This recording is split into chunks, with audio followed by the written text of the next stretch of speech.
ሃሌሉያ ጌታ ይባረክ ጌታ ይባረክ። እንግዲህ ዘሌዋውያን ምዕራፍ 13 14 15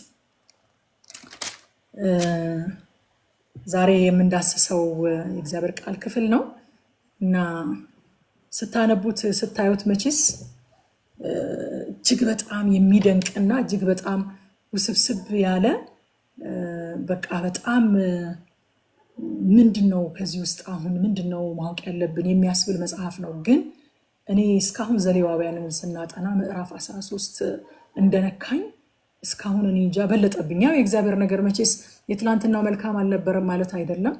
ግን ሁሉ ጊዜ እንደምናገረው የጌታ ነገር የጌታ ክብር ሰውን ወረተኛ ያደርጋል። ሁሉ ጊዜ የበለጠ ነገር ስለሚያመጣ የበለጠ ነገር ስለሚገልጥ የትናንቱን እያስናቀ የትላንቱን እያስረጀ ነው ዛሬ በአዲስ ክብር የሚወስደንና የዛሬው ምዕራፍ 13 እኔ በጣም ነው ልቤን የነካኝ።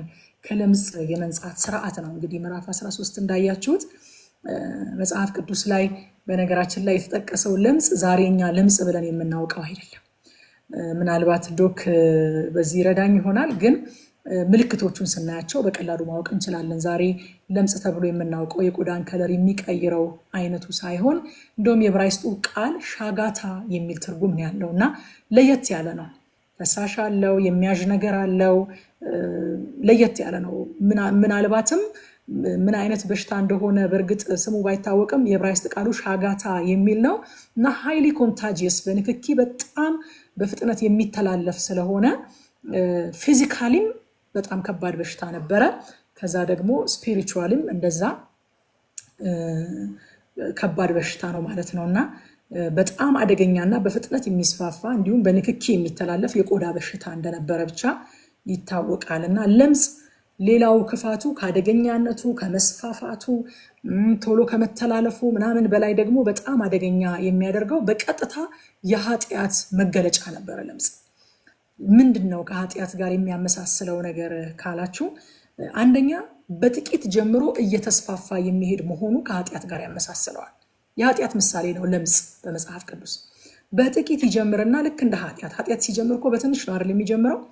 በጥቂት ጀምሮ ከዛ እየተስፋፋ ይላል። እርሾ ልክ እንደ እርሾ ማለት ነው። ሐዋርያው ጳውሎስ መመካታችሁ መልካም አይደለም፣ ጥቂት እርሾ ሊጡን እንዲያቦካ አታውቁምን እንዳለ፣ እርሾ ሲገባ በትልቁ ሊጥ ላይ ጥቂት ሆኖ ነው የሚገባው።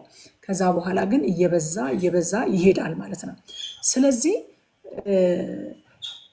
ከኃጢአት ጋር የሚመሳሰል የኃጢአት መገለጫነቱ የመጀመሪያው ይሄ ነው። ያዕቆብም በምዕራፍ 1 ቁጥር 14 እስከ 15 ሲነግረን ነገር ግን እያንዳንዱ በራሱ ምኞት ሲሳብና ሲታለል ይፈተናል። ከዚህ በኋላ ምኞት ጸንሳ ኃጢአትን ትወልዳለች፣ ኃጢአትም ካደገች በኋላ ሞትን ትወልዳለች ይላልና ኃጢአት ሲጀምር ምኞት ሆኖ ነው የሚጀምረው፣ ትንሽ ሆኖ ነው የሚጀምረው። ለምጽም እንደዛው በአንድ ጊዜ ከራስ ፀጉር እስከ እግር ጥፍር አልብሶ አይደለም የሚጀምረው። ጥቂት ቦታ ላይ ይጀምራል። ከዛ በኋላ በጊዜ ዲል ካልተደረገ ልክ እንደ ኃጢአት ሁሉ እየወረሰ ሁለንተናውን የሰውየውን ሁለንተናውን እየወረሰ ይሄዳል ማለት ነው። ሁለተኛ የኃጢአት መገለጫ የሆነበት ምክንያት ስጋን ብቻ ሳይሆን ሁለንተናን የሚያረክስ ነው። ሁለንተናን የሚያረክስ ኢሳይያስ ምዕራፍ 1 ቁጥር 5 ላይ 5 እና 6 እንደዚህ ይላል፣ ደግሞ አመፃ እየጨመራችሁ ለምን ገና ትቀሰፋላችሁ? ራስ ሁሉ ለህመም ልብ ሙሉ ለድካም ሆኗል ይልና ከእግር ጫማ አንስቶ እስከ ራስ ድረስ ጤና የለውም፣ ቁስልና እበጥ የሚመግልም ነው፣ አልፈረጠም፣ አልተጠገነም፣ በዘይትም አልለዘበም ይላል። አመፃን እየጨመሩ ስለሄዱ ቁስላቸው እየጨመረ እንደሄደ ይናገራል እና ስጋን ብቻ ሳይሆን ሁለንተናን ነው የሚያረክሰው። የስጋ በሽታ ብቻ አይደለም ማለት ነው። አንድ ሰው ለምጽ ያዘው ሲባል ነገሩ በጣም ከባድ የሚያደርገው የታመመው የስጋ ህመም ብቻ ስላልሆነ ነው። ስለዚህ ከኃጢአት ጋር ይሄ ያመሳስለዋል። ሶስተኛ ከኃጢአት ጋር የሚመሳሰልበት የኃጢአት መገለጫ የሆነበት ምክንያት ቀስ በቀስ ከሰዎችም ሆነ ከእግዚአብሔር ይለየናል። ከማህበሩ ይለያል። ለምጽ የያዘው ሰው ከማህበሩ ይለያል፣ ይወጣል ከማህበሩ። ኃጢአትም ልክ እንደዛ አይደለም የሚያደርገው። ቀስ በቀስ ከሰዎችም ከእግዚአብሔርም ከቅዱሳን ህብረትም እየለየ ይመጣል እና ይሄ ከኃጢአት ጋር በጣም የሚያመሳስለው ነገር ነው። ትንቢተ ኢሳይያስ ምዕራፍ 59 ከ1 እስከ 2 ድረስ እንደዚህ ያለ፣ እነሆ የእግዚአብሔር እጅ ከማዳን አላጠረችም፣ ጆሮም ከመስማት አልደነቆረችም አለና፣ ነገር ግን በደላችሁ በእናንተና በአምላካችሁ መካከል ለይታለች፣ እንዳይሰማም ኃጢአታችሁ ፊቱን ከናንተ ሰውሩታል ይላል። አያችሁ፣ በሰውና በእግዚአብሔር መካከል ገብቶ ሰውንና እግዚአብሔርን የለየው ምንድነው? አሁን እዚህ ቦታ ላይ ኃጢአት ነው። ልክ እንደዚህ ሁሉ ከእግዚአብሔር ጋር ብቻ ሳይሆን ከማህበሩ ጋርም ይለያል። ከቅዱሳን ህብረት ለምሳሌ ይለያል። ስለዚህ በዚህ ምክንያት የለምጽ በሽታ ከኃጢአት ጋር ይመሳሰላል። ሌላው ለምጽና ኃጢአትን አንድ የሚያደርጋቸው አራተኛው ምክንያት በሰው ጥበብ ሊፈወስ የሚችል በሽታ አይደለም። በባለመድኃኒተኞች በሰው ጥበብ ሊፈወስ የሚችል በሽታ አይደለም። ተአምራት የሚጠይቅ ነው። በቃ ከእግዚአብሔር ዘንድ የሆነ ተአምራት የሚጠይቅ በሽታ ነው። ኃጢአትም እንደዛ ነው አይደለም? ሰውን ከኃጢአቱ ሊፈውስ አይችልም። ለዛ ነው ፈሪሳውያን ጌታ ኢየሱስ ክርስቶስ ያንን ሽባውን ሰው ኃጢአትህ ተሰረየችል ሲለው በጣም የደነገጡት ለዛ ነው ብለናል አይደለ? ባለፈው ስለ ኃጢአት ስርየት ስንመለከት በጣም ደነገጡ። ይህ ሰው እግዚአብሔርን እንዴት ይሳደባል? ከአንዱ ከእግዚአብሔር በስተቀር እኮ ኃጢአትን ይቅር ሊል የሚችል የለም አሉ። የለምጽን በሽታ ልክ እንደዛ ነው። የኃጢአት ምሳሌ ሆኖ እዚህ ቦታ ላይ የተቀመጠበት ምክንያት በሰው ጥበብ ሊፈወስ አይችልም። ሁለተኛ ነገሥት 5:6 ላይ ካስታወሳችሁ ያንን ንዕማንን ያቺ የእስራኤል ብላቴና በእስራኤል ባለው በነብዩ ፊት ቢቆም እኮ ጌታዬ ይፈወሳል ስትል የሶሪያ ንጉስ ደብዳቤ ጻፈ ለእስራኤል ንጉስ። ለእስራኤል ንጉስም ይህች ደብዳቤ ወዳንተ ስትደርስ ባሪያዬ ንዕማንን ከለምጹ ትፈውሰው ዘንድ እንደሰደድኩልህ እወቅ የሚል ደብዳቤ ወሰደ ይላል። የእስራኤል ንጉስ ደብዳቤውን ያነበበ ጊዜ ልብሱን ቀዶ ሰውን ከለምጹ እፈውስ ዘንድ ይህ ሰው ወደ እኔ መስደዱ እኔ በውኑ ለመግደልና ለማዳን የምችል አምላክ ሆኜ ነውን? ተመልከቱ የጠብ ምክንያት እንደሚፈልግብኝ እዩ አለ ይላል። አያችሁ፣ የመግደልና የማዳን ያህል በአምላክ የሚደረግ የአምላክን ጣልቃ ገብነት የሚፈልግ የአምላክ ስራ ነው ለምጽን መፈወስ ማለት ነው። ንጉሱ ደነገጠ። በቃ ነገር ፈልጎኝ ነው እንጂ አሁን እኔ አምላክ ነኝ፣ በእግዚአብሔር ፋንታ ነኝ ለምጽን መፈወስ የምችለው ብሎ ምክንያት እንደሚፈልጉብኝ እዩ አለ። ከዛ በእስራኤል ዘንድ ነብይ እንዳለ እንዲያውቅ ነው ብሎ ኤልሳ በእግዚአብሔር መንፈስ በእግዚአብሔር ቅባት ሆኖ ሲፈውሰው እንመለከታለን። ሌላው አምስተኛው ለምጽንና ኃጢአትን የሚያመሳስላቸው ነገር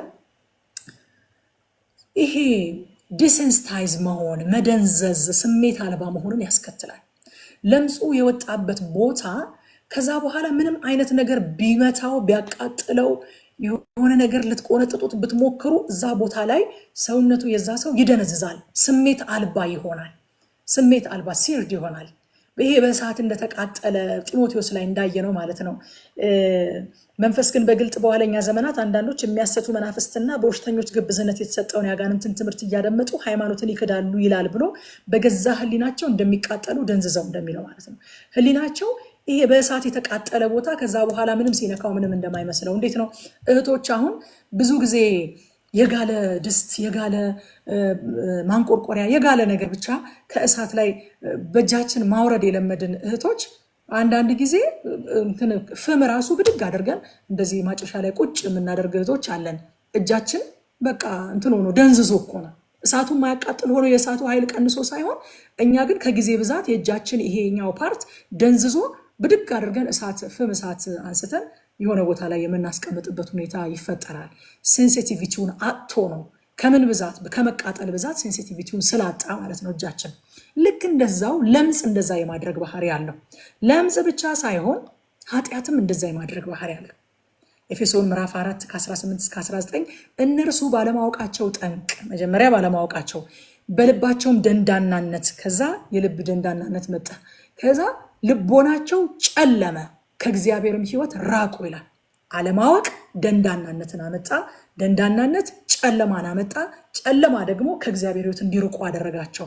ከዛስ ደንዝዘውም በዚህ ሕይወት ከመኖራቸው ብዛት ደንዝዘውም በመመኘት ርኩሰትን ሁሉ ለማድረግ ራሳቸውን ወደ ሴሰኝነት አሳልፈው ሰጡ።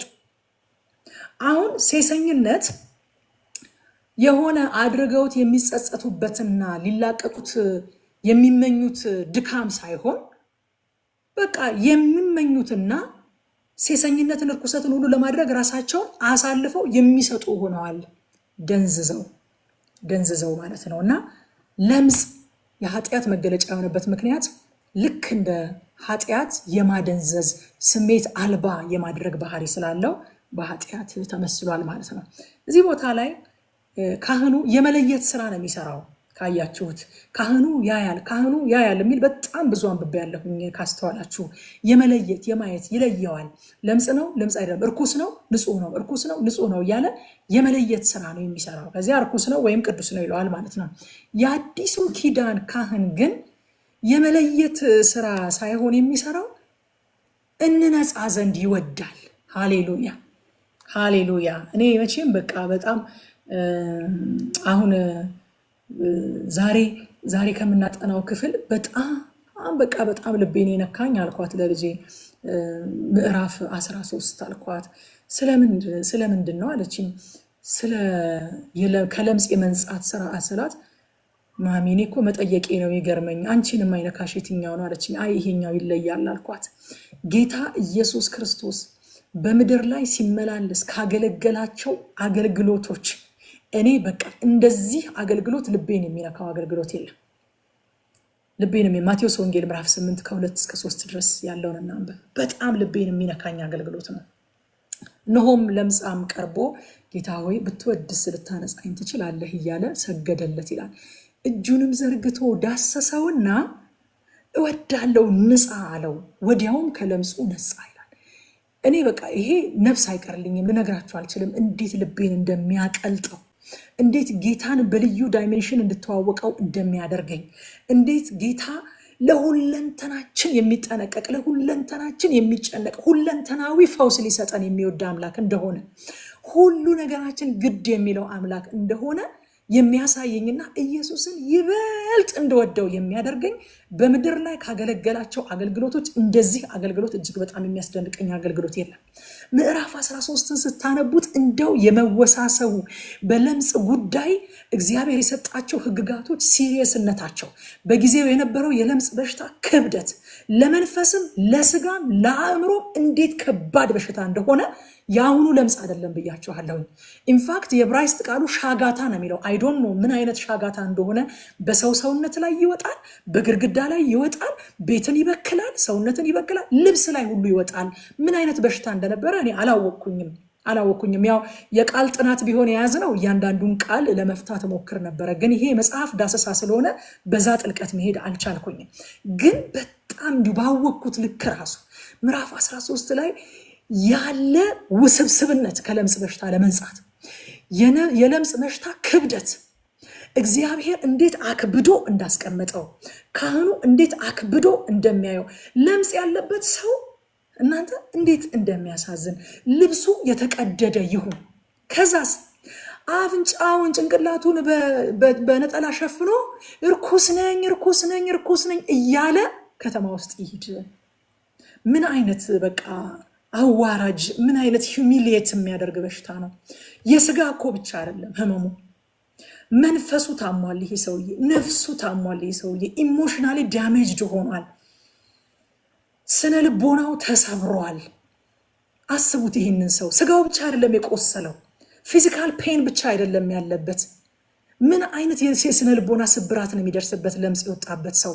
የገዛ ቤተሰቦቹ እንኳን ሊነኩት አይወዱም። የገዛ ቤተሰቦቹ። ማንም ኃጢአተኛ ቀራጭ እንኳን በአቅሙ ሊነካው አይወድም፣ ይመጻደቅበታል። ቀራጭ እንኳን ማለት ነው።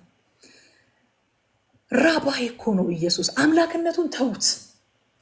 አሁን ከዛ በኋላ የተገለጠውን ሞትን አሸንፎ የተነሳ ድል አድራጊ ጌታ መሆኑን፣ ከትንሣኤ በኋላ የመጣውን እውነት፣ ከትንሣኤ በኋላ የተገለጠውን እውነት ተውትና በስጋ ሲኖር በአይሁድ መካከል ሲመላለስ ሲያገለግል ነቀፋ የሌለበት፣ ሲሰድቡት መልሶ ያልተሳደበ፣ ፍጹም ቅዱስ ንጹህ ጻድቅ የሆነ፣ ከዛ ደግሞ የእስራኤል አስተማሪ ራባይ የሆነ መምህር ማስተር እኮ ነው ኢየሱስ። እወዳለሁ ንጻ ብሎ በሩቁ እኮ ሊያነጻው ይችል ነበረ። ሰውየው ግን የሚያስፈልገው የስጋ ፈውስ ብቻ አይደለም። ልቡ ተሰብሯል። ልቡ መጠገን ነበረበት። ማህበራዊ ህይወቱ ደቋል።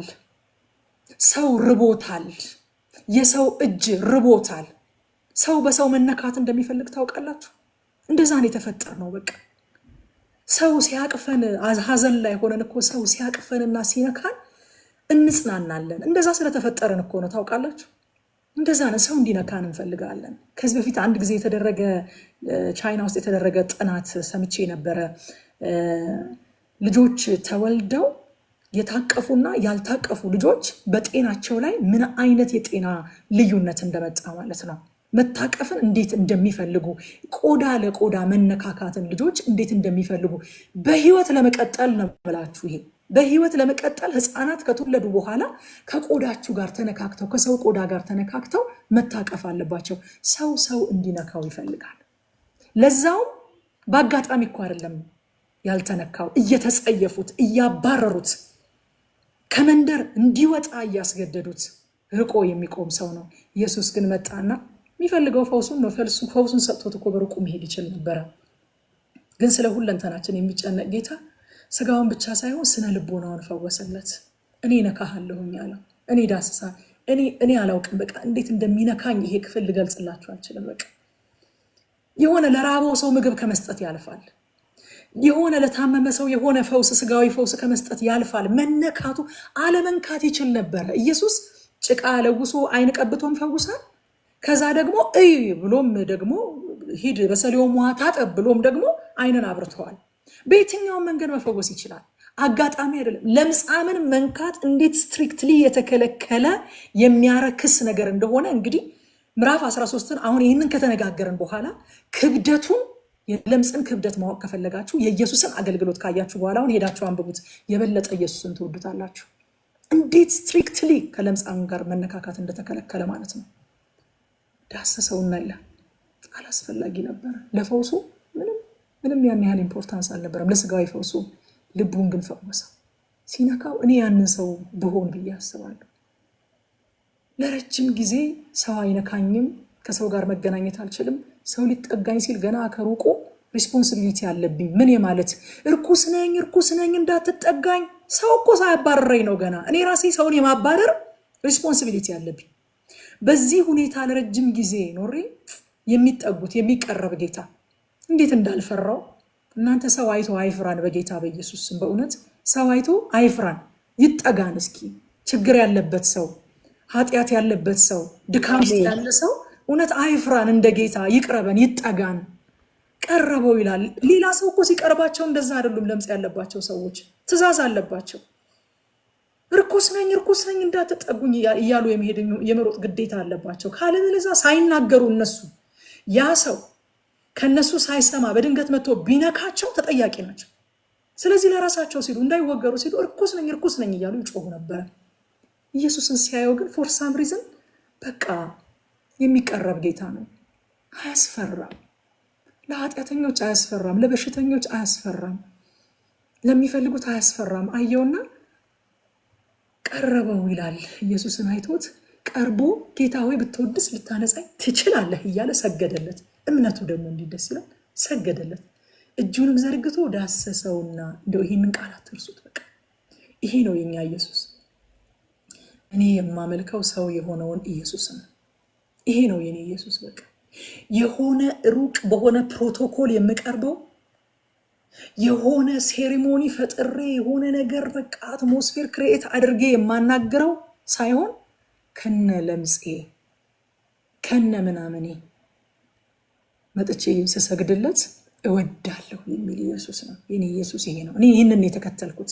ለዚህ ነው ህይወቴን የሰጠሁት። ለዚህ ኢየሱስ ነው ያደርኩት። እኔ ይህን ኢየሱስ ነው የምሰብከው። እኔ ሃሌሉያ። ዘርግቶ ዳሰሰው። በጣም ይገርመኛል። እና ከዛ የመለየትና የመንጻት ስርዓትን ደግሞ ያሳያል። ቁጥር 45 እና 46 የለምጽ ደዌ ያለበት ሰው ልብሱ የተቀደደ ይሁን ራሱም የተገለጠ ይሁን ከንፈሩን ይሸፍን፣ እርኩስ ነኝ ይበል፣ ይጩህ ይላል አዲሱ መደበኛ። እርኩስ ነኝ እያለ ይጩህ። ደዌው ባለበት ዘመን ሁሉ እርኩስ ይሆናል። እርሱ እርኩስ ነው፣ ብቻውን ይቀመጣል፣ መኖሪያውም ከሰፈር በውጭ ይሆናል።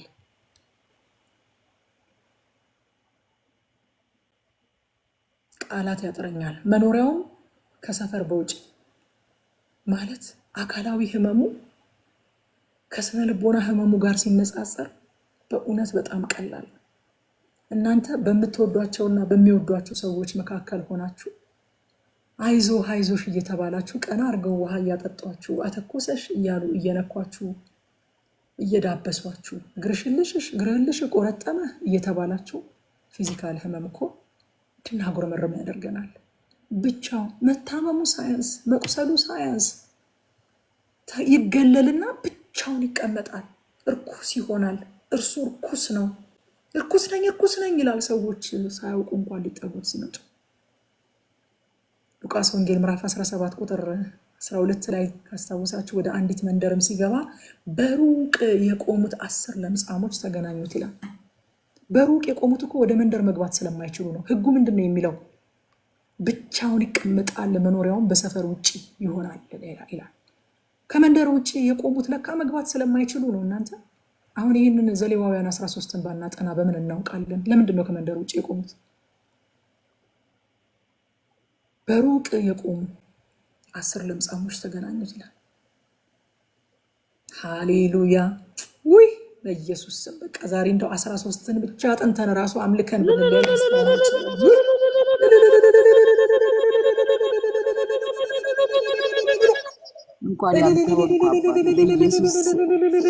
ሃሌሉያ!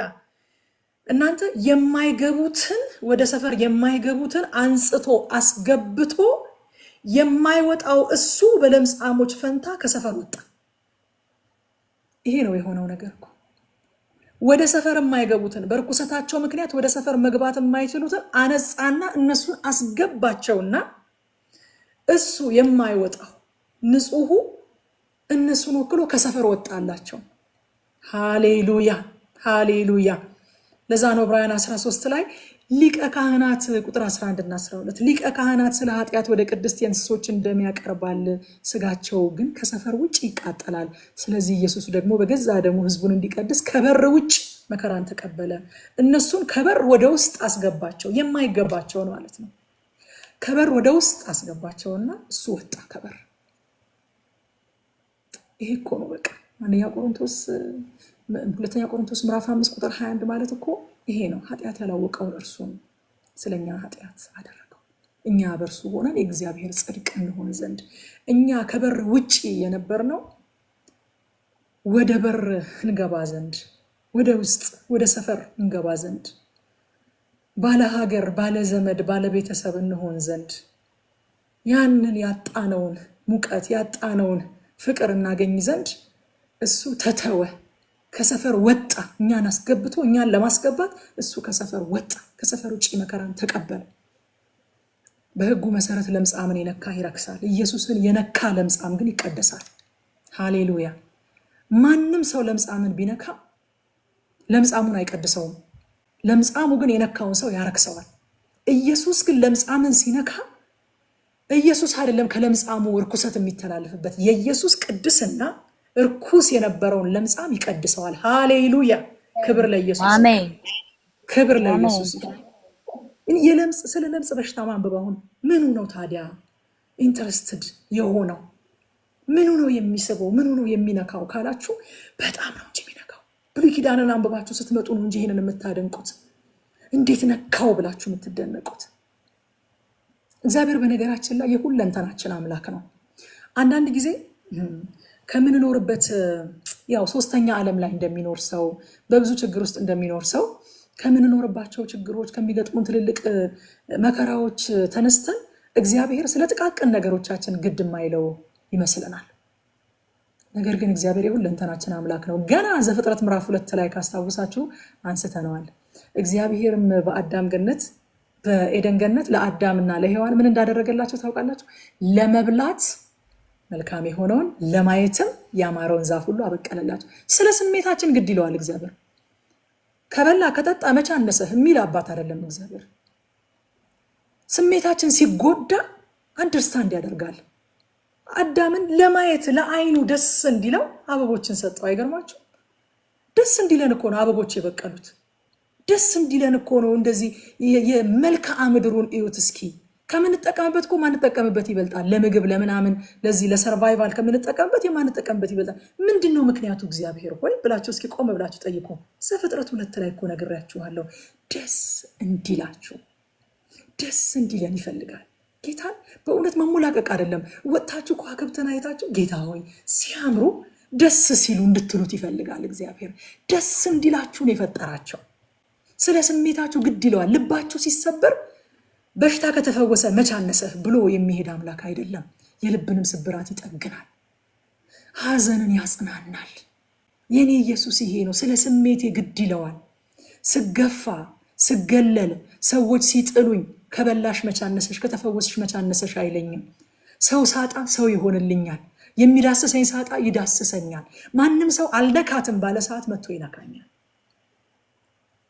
የኔ ኢየሱስ ይሄ ነው። ኃጢአት ያቆሽሻል፣ ከሰፈር ያወጣል። ልክ እንደ ለምጽ ማለት ነው። ኢየሱስ ያነጻል፣ ወደ ሰፈር ይመልሳል። እንኳን ደስ አላችሁ። ሕግ ይገልጣል፣ ወንጌል ይለውጣል። ሕግ ስራው መግለጥ ነው፣ ለመለወጥ አይደለም። ሕግ የተሰጠው ለመግለጥ ነው። ሕግ ባልመጣ ኖሮ ኃጢአትን ባላወቅኩ ነበር አለ ሐዋርያው ጳውሎስ። ሕግ ሲመጣ ነው ኃጢአት የተገለጠው። በነገራችን ላይ ሰው ደህና ነኝ ብሎ እየኖረ እያለ እግዚአብሔር ሕግን ሰጠ። ሕጉን እንደማይጠብቁት ያውቃል፣ ሕጉን እንደማይለውጣቸውም ያውቃል። ነገር ግን ኃጢአታቸው እንዲገለጥ፣ ኃጢአተኛ መሆናቸውን እንዲያውቁ፣ የመድኃኒት ያለህ እንዲሉ ሕግን ሰጠ። ሕግ ይገልጣል፣ ወንጌል ግን ይለውጣል። ወንጌል ሊገልጠን ሊያጋልጠን አይደለም የሚመጣው፣ ሊለውጠን ነው የሚመጣው። ሃሌሉያ። አሮን ይመረምራል፣ ኢየሱስ ይፈውሳል። አሮን ስራው ምንድነው? መመርመር ነው። ካህኑም ያያል፣ ካህኑም ያያል። እንደው ቆጥራችሁ ብትነግሩኝ ምጽፉልኝ ሁሉ ደስ ይለኛል። ካህኑም ያያል፣ ካህኑም ያያል፣ ካህኑም ያያል። በቃ መመርመር ነው። ላብራቶሪ ኤግዛማይን ማድረግ ነው የአሮን ስራ። ኢየሱስ ግን ይፈውሳል፣ እየዳሰሰ ይፈውሳል። ሃሌሉያ። ጌታ ይባረክ። ምዕራፍ 13 አቆየኝ። እንግዲህ በጣም አይዟችሁ፣ ሌላውን አጠር እያረኩኝ ሄዳለሁ። ይሄ የጌታ አገልግሎት በጣም ልቤን ስለሚነካው ነው። እናንተም ፎርሹር ልባችሁን ነክቶታል። የማይነካ ነገራችሁን የነካው ኢየሱስ ነው። በማትፈለጉበት ቀን የፈለጋችሁ ኢየሱስ ነው። ሃሌሉያ፣ ስሙ ይባረክ። ምዕራፍ 14 ቁጥር 1 እስከ 7 የመንጻት ስርዓት ነው የሚናገረው። ካህኑ ከሰፈር ወደ ውጪ ይወጣል ይላል ቁጥር 3 ላይ። ካህኑም ያያል፣ እነሆ የለምጹ ደዌ ከለምጻሙ ላይ ቢጠፋ እያለ ይቀጥላል። አያችሁ ወዳጆቼ፣ ለምጻሙ ወደ ሰፈር መግባት አይችልም። ለምጻሙ ወደ ሰፈር መግባት ስለማይችል እግዚአብሔር ሊቀ ካህኑ ከሰፈር ወጥቶ እንዲገናኘው ትእዛዝ ሰጠ። ኢየሱስን እያሳየን እኮ ነው። እኛ ወደ እግዚአብሔር መግባት አንችልም ነበር። እኛ ወደ እግዚአብሔር መቅረብ አንችልም ነበር። ስለዚህ እሱ ከእግዚአብሔር ዘንድ ወጥቶ አገኘን። ሃሌሉያ። ዛሬም የእግዚአብሔር ጸጋ ያለንበት ድረስ መጥቶ ነው የሚገናኘን። ሩቅ ቦታ ላይ ቆሞ ትችያለሽ፣ ነይ፣ በርቺ፣ ጎሽ፣ ይክንዱትስ ምናምን አይደለም የሚለው የእግዚአብሔር ጸጋ። ያለንበት ጥልቅ ድረስ መጥቶ፣ ያለንበት አዘቅት ድረስ መጥቶ፣ ያለንበት ቆሻሻ ውስጥ መጥቶ የእግዚአብሔር ጸጋ ያገኘናል። ደግሞ አግኝቶን ያገኘን ቦታ ጥሎን አይሄድም። ወደሚፈልገን ቦታ፣ ወዳየለን ቦታ ያወጣናል። እንግዲህ ምህረትን እንድንቀበል በሚያስፈልገንም ጊዜ የሚረዳንን ጸጋ እንድናገኝ ወደ ጸጋው ዙፋን በእምነት እንቅረብ። በእምነት እንቅረብ። ዛሬ የምንቀበለው ጸጋ በጸጋው ዙፋን ስራ ሆኖ በቃሉ ማዕድ ዙሪያ ተሰብስበን የምንቀበለው ጸጋ መቼ እንደሆነ የሚያስፈልገን አናውቅም። በሚያስፈልገን ጊዜ ግን ይረዳናል። የሆነ ነገር ውስጥ ገብተን ስንቀረቀር ደጅ ቆሞ ነይ፣ በርቺ፣ ጎሽ አይለንም፣ ያወጣናል። ሃሌሉያ። ያለንበት ይመጣል። ደስ አይልም? ያለንበት ይመጣል። እኔ ያለሁበት ቦታ፣ እኔ የነበርኩበት ቦታ ነግራቸዋለሁ። ብዙ ጊዜ ሰው የሚመጣበት ቦታ አልነበረም። ወንጌል የሚመሰክር ሰው አይደለም። ዓለማዊ ሆኖ ራሱ ጨዋ ሰው የሚመጣበት ቦታ አልነበረም። ነገር ግን ጸጋ ያለሁበት ድረስ መጣ። ያለሁበት ድረስ ሰበብ ፈልጎ ነገር ፈልጎኝ ያለሁበት ድረስ መጣ። አንድም ሰው እኔ ከዛ በፊት ስለ ጌታ ስለ ኢየሱስ ክርስቶስ ቁጭ አድርጎ ነግሮኝ አያውቅም። ጸጋ ራሱ ሰው ሊመጣ የማይችልበት ቦታ ፈልጎኝ መጣና እዛ አስደንቆኝ ትቶኛል። ሄደ መጥቶ ወይንም ጎበዝ፣ ጎሽ፣ በርቺ አላለኝም። አስነስቶ ይዞኝ መጣ። ሃሌሉያ። ጌታ ይባረክ። እዛ ሁለት ወፎች ይቅረቡ ይለዋል። አንዱ ይታረድና ደሙ ይረጭ፣ አንደኛው ወደ ሜዳ እንዲበር ይለቀቅ ይላል። ፈጠን እያልኩኝ አልፈዋለሁ። እኔ መቼም ማለፍ ያሳሳኛል፣ ግን ፈጠን እያልኩ ልለፈው። አንዱ ይታረድ፣ አንዱ ነፃ ይለቀቃል። የታረደው እሱ፣ ነፃ የተለቀቅ ነው እኛ። ሃሌሉያ፣ ሃሌሉያ። ከዛ ታጥቦ ፀጉሩን ሁሉ ተላጭቶ ወደ ሰፈር ይመለስ ይላል። ውሃው ከኃጢአቱ የሚያነጻው ሳይሆን እግዚአብሔር አዲስ ጅማሬ እንደሰጠው ማሳያ ነው። ልክ እኛ ጥምቀት እንደምናደርገው ማለት ነው። ጥምቀት እንደምናደርገው ፈውሱ ወይንም ምህረት ማግኘቱ፣ የኃጢአት ይቅርታን ማግኘቱ፣ ከለምጽ መፈወሱ በውሃ ከመታጠቡ የተነሳ የሆነ ነገር ሳይሆን ሊቀ ካህኑ ለእርሱ ከሰጠው አገልግሎትና ከቀረበው መስዋዕት እግዚአብሔርም መስዋዕቱን ከመቀበሉ የተነሳ ነው የነጻው እንጂ ከውሃው የተነሳ አይደለም። ከዛ ከነጻ በኋላ ግን በውሃ ታጥቦ ወደ ሰፈር ይመለሳል ይላል። ውሃው ለኛ ጥምቀት ማለት ነው። ሮሜ ምዕራፍ 6 ቁጥር 4 እንግዲህ ክርስቶስ በአብ ክብር ከሙታን እንደተነሳ እንዲሁ እኛም በአዲስ ሕይወት እንድንመላለስ። አሁን ይሄ ሰውዬ ወደ ሰፈር ሲገባ በአዲስ ሕይወት ለመመላለስ ስለሆነ የሚገባው ታጥቦ ይገባል። በአዲስ ሕይወት እንድንመላለስ ከሞቱ ጋር አንድ እንሆን ዘንድ በጥምቀት ከእርሱ ጋር ተቀበረን ይላል። አዲስ ሕይወት ለመጀመራችን ማሳያ ነው፣ መመስከሪያ ነው፣ ምልክት ነው በውሃ መጠመቃችን ማለት ነው። ጸጋው በእምነት ነው ያዳነን እንጂ በጥምቀት አይደለም። ነገር ግን ወደ አዲስ ሕይወት ለመግባታችን ምልክት እንጠመቃለን ማለት ነው። ቁጥር 14 ካህኑን ከበደል መስዋዕት ደም ወስዶ የሚነጻውን ሰው የቀኝ ጆሮውን ጫፍ፣ የቀኝ እጁን አውራ ጣት፣ የቀኝ እግሩን አውራ ጣት ያስነካዋል ይላል። ይሄንን ዛሬ 3ኛ ጊዜያችን ነው እንግዲህ ስናየው። ኃጢአቱ ይቅር የተባለለት ሰው በምላሹ የሚኖረውን ሕይወት ያሳያል። በቃ ኪዳን ነው የሚሰጠው ማለት ነው።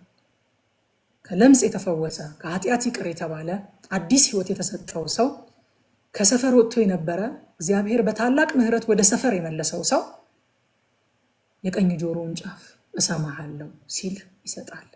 የቀኝ እጁን አውራ ጣት እታዘዝሃለሁ ሲል ይሰጣል። የቀኝ እግሩን አውራ ጣት አካሄድን በመንገድህ አደርጋለሁ ሲል ይሰጣል። ካህኑ በደም ከረጨው በኋላ ዘይቱን ይጨምርበታል ይላል።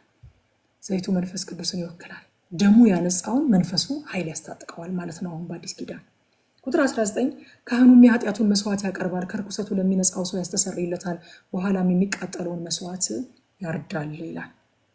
አያቸው መስዋዕት ማቅረብ መጣ።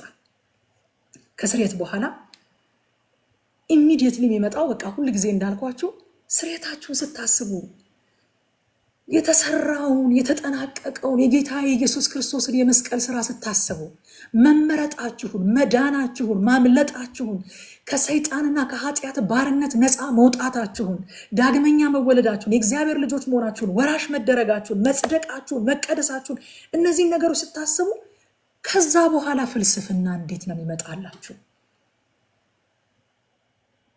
ከዛ በኋላ ሌላ ነገር ማሰብ እንዴት ነው የሚመጣላችሁ? ከዛ በኋላስ እንዴት ነው ወደ አሮጌው ህይወት መሄድ ይመጣል? ከዛ በኋላ ምን ይመጣል? መስዋዕት ነዋ። ዛሬኛ በግ ይዘን አንሰዋም፣ እንስሳ እናቀርብም። የምስጋና መስዋዕት ነዋ፣ የአምልኮ መስዋዕት ነዋ። መዳናችንን ስናስብ ወዲያውኑ ቀጥሎ ሊመጣልን የሚገባው ጥያቄ የተመረጡት ያልተመረጡት አትወዛገቡ ወዳጆች። ቀጥሎ ሊመጣ የሚገባው ነገር ስለ መዳናችን ስናስብ አምልኮ ነው፣ መደነቅ ነው፣ ማመስገን ነው። መስዋዕት ነው የሚቀርበው። ወዲያው መስዋዕት ይቀርባል። ነገር ስለተስተካከለ መስዋዕት ይቀርባል ወዲያው። ለወደደን አለ። ሃሌሉያ። ዮሐንስ በራእይ ላይ ለወደደን ከኃጢአታችን በደሙ ላጠበን አለና መንግስትም ለአምላኩና ለአባቱ ካህናት እንድንሆን ላደረገ ብሎ እንዴት አደረገን? ቆይ ሌሎቹ ያልተደረጉት ወደሚል አልገባም። ለእርሱ ከዘላለም እስከ ዘላለም ድረስ ክብርና ኃይል ይሁን አሜን አለ። በቃ ወደ አምልኮ ነው የሚያስገባን። ሪሊ ሲገባን ወደ አምልኮ ነው የሚያስገባን። በቃ እንደ አባባል የሚያዙት ሲገባን ወደ አምልኮ ነው የሚያስገባን። እንዳትረሱት፣ በቃ እንዳትረሱት። እንደዚህ አድርጋችሁ ያዙት። በቃ ራሔል ተሰማሽ። በራሔል ጸጋ እየተገለጽኩኝ ነው። በቃ ሲገባን ወደ አምልኮ ነው የሚያስገባን ወገኖቼ። የተማረ ሰው ያመልካል እንጂ አይታበይም። ያልተቀበልከው ምን አለ አለ ሐዋርያው ጳውሎስ አንደኛ ቆሮንቶስ ምዕራፍ 2 ላይ። ከተቀበልክስ ደግሞ እንዳልተቀበለ ሰው ስለምን ትመካለህ? ምህረት የተቀበለ፣ አዲስ ህይወት የተቀበለ፣ አዲስ እድል የተቀበለ፣ አዲስ ሀገር፣ አዲስ መንግስት፣ አዲስ ነገር የተቀበለ ሰው ያልተቀበለ ልክ እንዳልተቀበለ ሰው እንዴት ይመካል? ሃሌሉያ። የተማረ ሰው ያመልካል እንጂ አይታበይም። ስለዚህ ዘሌዋውያን 14 ለምጻሙን ወደ ሰፈር ለመመለስ ካህኑ ደሙ ውሃውና ዘይቱ ያላቸውን ሚና አሳይቶናል። ለምጻሙን ወደ ሰፈር ለመመለስ የካህኑ ሚና፣ የደሙ ሚና፣ የውሃውና የዘይቱን ሚና አይተናል። ይሄ ታሪክ የኛ ነው። ይሄ ታሪክ የኛ ነው። ከሰፈር ወጥተን የነበር ርቃችሁ ለነበራችሁ፣ ሩቅ ለነበር ነው፣ ከሰፈር ወጥተን ለነበር ነው፣ ከእግዚአብሔር ሕልውና ወጥተን ለነበር ነው፣ ሰው ሁሉ ኃጢአትን ሰርቷል፣ የእግዚአብሔርም ክብር ጎድሎታል ተብለን ለነበር ነው። ለእኛ እኛን ወደ ሰፈር ለመመለስ ኢየሱስ ካህናችን፣ ሃሌሉያ። የኢየሱስ ደም መስዋዕታችን፣ ውሃውና መንፈሱ አጥቦና አትሞ ወደ ሰፈር አስገብቶናል፣ ኃይል አስታጥቆናል። ክብር ለእግዚአብሔር ይሁን። ምዕራፍ 15 በጣም አጠር አድርጌ እጨርሳለሁ። ከሰውነት ከፈሳሽ ርኩሰት መንጻትን ነው የሚያሳየው። ይሄ እንግዲህ እንደው በጣም አይገርማችሁም? እንዴት በጣም ሲሪየስ እንደሆነ እግዚአብሔር በዚህ ጉዳይ ላይ በጣም ነው የገረመኝ እያነበብኩት። ይሄ አይነቱ ኃጢአት አሁን መንፈሳዊ ትርጓሜው ምንድን ነው? እግዚአብሔር ለምንድን ነው እንደዛ ኤምፋሳይዝ ያደረገው? ምንድን ነው እንድናውቅ የሚፈልገው? ለአዲስ ኪዳን ክርስቲያኖች ምን ማለት ነው ብላችሁ ካላችሁ፣ ይህ አይነቱ ኃጢአት ከሰው ልብ የሚወጣ ስውር ክፋትን ያሳያል። ከውስጥ የሚወጣ መውጣት ብቻ ሳይሆን አይታችሁ ከሆነ ስለ ፈሳሹ የተነገረውን ነገር ቀስ እያለ ባለቤቱን ብቻ ሳይሆን አካባቢውንም ይበክላል። ለምን እንደሆነ ታውቃላችሁ? የማይታይ ስለሆነ የተሰወረ ስለሆነ ከውስጥ የሚወጣ ስለሆነ አካባቢውንም ይበክላል። ቀስ ብሎ ባለቤቱን ብቻ ሳይሆን አካባቢውንም ይበክላል። ማርቆስ ወንጌል ምዕራፍ 7 ላይ ከቁጥር 20 እስከ 23 ጌታ እንደዚህ አለ። እርሱም አለ ከሰው የሚወጣው ሰውን የሚያረክስ ያ ነው አለ። አያችሁ፣ የዚህ ጥላ ነው። እዛ ቦታ ላይ ከሰውነት የሚወጣ ፈሳሽ ተብሎ የተቀመጠው የዚህ ጥላ ነው። በጣም ሲሪየስ ሆኖ ነው እግዚአብሔር ያስቀመጠው። በጣም ሲሪየስ ሆኖ ከለምጹ ባልተናነሰ ሲሪየስ ሆኖ ነው ያስቀመጠውና ጌታም ከሰው የሚወጣው ሰውን የሚያረክስ ያ ነው አለ። አሁን ግን በአዲስ ኪዳን ከሰው የሚወጣው ፈሳሽ የወር አበባ ምናምን ሳይሆን ከውስጥ ከሰው ልብ የሚወጣ ክፉ ሐሳብ አለ ቁጥር 21 ላይ አያችሁ። ከፊዚካል ወደ ስፒሪቹዋል መጥቷል። አሁን ከውስጥ ከሰው ልብ የሚወጣ ክፉ ሐሳብ፣ ዝሙት፣ መስረቅ፣ መግደል፣ ምንዝርነት፣ መጎምጀት፣ ክፋት፣ ተንኮል፣ መዳራት፣ ምቀኝነት፣ ስድብ፣ ትዕቢት፣ ስንፍና ናቸውና ይህ ክፉ ሁሉ ከውስጥ ይወጣል፣ ሰውን ያረክሰዋል። ልክ እንደ ፈሳሹ ማለት ነው። ልክ እንደ ፈሳሹ እግዚአብሔር ውጫዊ ድርጊታችንን ሳይሆን የልባችንን ሐሳብ ይመዝናል። በነገራችን ላይ የልባችንን ይመዝናል። እውነተኛ ቅድስና ከውጪ ሳይሆን ከውስጥ ነው የሚጀምረው። ማቴዎስ ወንጌል ምዕራፍ 23 ቁጥር 27 ላይ ጌታ ስለ ፈሪሳውያን እና ስለ ጻፎች የተናገረው ቃል ሁላችንም እናስታውሰዋለን ብዬ አስባለሁ። እንደዚህ ይላል፣ እናንተ ግብሶች ጻፎችና ፈሪሳውያን በውጭ አምረው የሚታዩ በውስጥ ግን የሙታን አጥንት ርኩሰትም ሁሉ የተሞሉ በኖራ የተለሰኑ መቃብሮች ስለምትመስሉ ወዮላችኋል።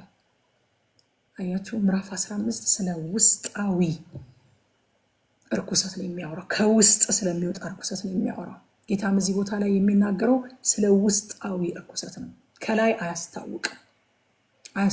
ከላይ ቅድም የተጠቀሱት ክፍሎች ሄዳችሁ ብታያቸው ያ ርኩሰቱ ያለበት ሰው ነው እንጂ ሊያውቀው የሚችለው ራሱ ካልተናገረ በስተቀር ሌላው ሰው ሊያውቀው አይችልም። ጌታም እንደዚህ ያለ በውጭ አምረው የሚታዩ አላቸው። መቃብሮች እንደዛ ነው ባህሪያቸው። የመቃብር ስፍራ ድሮ ልጆች ሆነን እኛ ክፍለ ሀገር የሐዋሳ ልጅ ነኝ፣ የሐዋሳ ነው ያደግኩትና ስላሴ ቤተክርስቲያን ሄደን የመቃብር ስፍራ ላይ ኧረ እናንተ ልጆች ትለከፋላችሁ ኑ ተብለን ተጎትተን ነበር የምንመጣው። አበባ ተቀምጦባቸው የሆነ በብረት አጥር ተሰርቶላቸው ፎቷቸው ዙሪያው ላይ የሆነ ነገር ጥቅስ ተደርጎላቸው ምናምን ሲያምሩ ውስጣቸው የሞተ ነገር፣ የበሰበሰ ነገር፣ የሸተተ ነገር፣ አጥንት የወላለቀ ያለ አይመስልም። ከላይ በጣም ያምራሉ። እነዚህ ጻፎችና ፈሪሳውያን እንደዛ ናቸው። በውጭ አምረው የሚታዩ በውስጥ ግን የሙታን አጥንት ርኩሰትም ሁሉ የተሞሉ በኖራ የተለሰኑ መቃብሮችን ስለምትመስሉ ወዮላችኋል። መቃብር ውስጥ ያለው የሞተ አካል ነው። ለሞተ ደግሞ የሚያስፈልገው ሕይወት ሰጪው ወንጌል ነው እንጂ ምክር አይደለም። ውጫዊ እይታውን የሚቀይርበት ምክር አይደለም የሚያስፈልገው፣ ህይወት ነው የሚያስፈልገው። ህይወት ሰጪው ወንጌልና ምክር በነገራችን ላይ በጣም የተለያዩ ነገሮች ናቸው። አንዳንድ ሰዎች ወንጌል የሰበኩ መስሏቸው ሰዎችን ይመክራሉ። በቃ ህይወት እንደዚህ ቢሆን፣ ልምምዶች፣ ይህን ነገር እንደዚህ ባታደርግ፣ ይሄ እኮ ይጎዳል፣ ለጤና ጎጂ ነው፣ ለማህበራዊ ህይወት፣ ለፊውቸር። እሱ ምክር ነው፣ ጥሩ ነው፣ ምክር ጥሩ ነው። ወንጌል ግን ሌላ ወንጌል ና መጀመሪያ የላዩን እንርሳውና ኖራውን ተወውና ውስጥ ህይወት ያስፈልገዋል። ውስጥ ያለው የሞተ ነገር መቀስቀስ አለበት። ውስጥ ያለው ድቅድቅ ጨለማ በሚደነቅ ብርሃን መተካት አለበት። አባት መቀየር አለበት። ምክንያቱም ጌታ ኢየሱስ ክርስቶስ ምን ብሏል? ፈሪሳውያን እናንተ ከአባታችሁ ከዲያብሎስ ናችሁ፣ በስሙ ለሚያምኑት ለተቀበሉት ደግሞ የእግዚአብሔር ልጆች እንዲሆኑ ስልጣን ሰጣቸው ይላል። ልጅነትን ማግኘት አለብህ። ህይወትን ማግኘት አለብህ። ሞታሃል ወንድሜ፣ ሞታሃል። ጌታ ኢየሱስ ክርስቶስ እኮ አለ ሰው እኮ ቆሞ ስለተንቀሳቀሰ አልሞተም ማለት አይቻልም። ኢየሱስ በእርሱ ያላመነ ሰው እንደሞተ ነው የሚያውቀው አለ እኮ። ያ ሰው ሙታኔን ቀብሬ እንድመጣ ፍቀድልኝ ሲለው ሙታናቸውን እንዲቀብሩ ተዋቸው፣ አንተ ግን ና የእግዚአብሔርን መንግስት ስበካለሁ። ሳጥን ውስጥ ያለ ሙት አለ፣ ሳጥኑን የተሸከሙ ደግሞ ሌሎች ሙታን አሉ። መጽሐፍ ቅዱስ እንደዚህ ነው የሚለው። ጌታ ኢየሱስ ክርስቶስ ነው የተናገረው። ሙታናቸው እነሱም ሙታን ናቸው። የስጋ ሞት አልሞቱም እንጂ ሙታን ናቸው። ለምን? በክርስቶስ ኢየሱስ አምነው አዲስን ህይወት መቀበል አለባቸው። ፍሬውን በበላህ ጊዜ ትሞታለህ የተባለውን ከእግዚአብሔር የተለየበትን ሞት በአንዱ አዳም አለመታዘዝ ምክንያት የአዳም ዘር በሙሉ ተቀብሎ ሞቷል። በሞት ውስጥ ነበረን። ለዛ ነው ሮሜ ምዕራፍ 5 ላይ ኃጢአተኞች ሳለን ብቻ አይደለም የሚለው፣ ሙታን ሳለን፣ ደካሞች ሳለን፣ ኃጢአተኞች ሳለን፣ ጠላቶች ሳለን የሚለው ለዛ ነው። ስለዚህ ውስጥ መቀየር አለበት፣ ከውስጥ መጀመር አለበት። ዳግመኛ ስንወለድ ከዚህ ኃጢአት ታጥበናል። ውስጣችን ነው የተቀደሰው። ቲቶ ምዕራፍ 3 ቁጥር 5 እንደ ምሕረቱ መጠን ለአዲስ ልደት በሚሆነው መታጠብና ለአዲስ ልደት የሚሆን መታጠብ ይባላል። እናንተ ደስ አይልም? በመንፈስ ቅዱስ በመታደስ አዳነን እንጂ እኛ ስላደረግነው በጽድቅ ስለነበረው ስራ አይደለም ይላል። አዲሱ መደበኛ ትርጉምን ወደድኩትና ጣል አደረኩኝ። እዚህ ጋር ስላደረግነው የጽድቅ ስራ ሳይሆን ከምሕረቱ የተነሳ አዳነን ይልና ያዳነንም ዳግም ልደት በሆነው መታጠብና በመንፈስ ቅዱስ መታደስ ነው ማለት። ዳግም ልደት በሆነው መታጠብ አጠበንና በመንፈስ ቅዱስ አደሰን፣ አዲስ አደረገን ማለት ነው። አደሰ ማለት እኛ አሁን አንዳንድ ሪኖቬት አይደለም ያደረገን፣ አንዳንድ ነገሮችን አስተካክለን ቀለም ቀባብተን እንደምናድሰው አይደለም። አደሰ ሲል መጽሐፍ ቅዱስ አዲስ አደረገ፣ ከዚህ በፊት ያልነበረ አዲስ አደረገ ማለቱ ነው። ነገር ግን ይሄ የመንፈስ ቅዱስ ስራ ቀጣይነት ያለው ስለሆነ ዕለት ዕለት እንዲያጥበን መፍቀድ ያስፈልጋል ማለት ነው። በአማኝ ህይወት ቅድስና ከውስጥ የጀመረ ከዛ ከውስጥ እየፈለቀ ውጪውን እንደሚያጥለቀልቅ ወንዝ ነው ወገኖቼ። ጌታ ኢየሱስ ስሙ ይባረክ።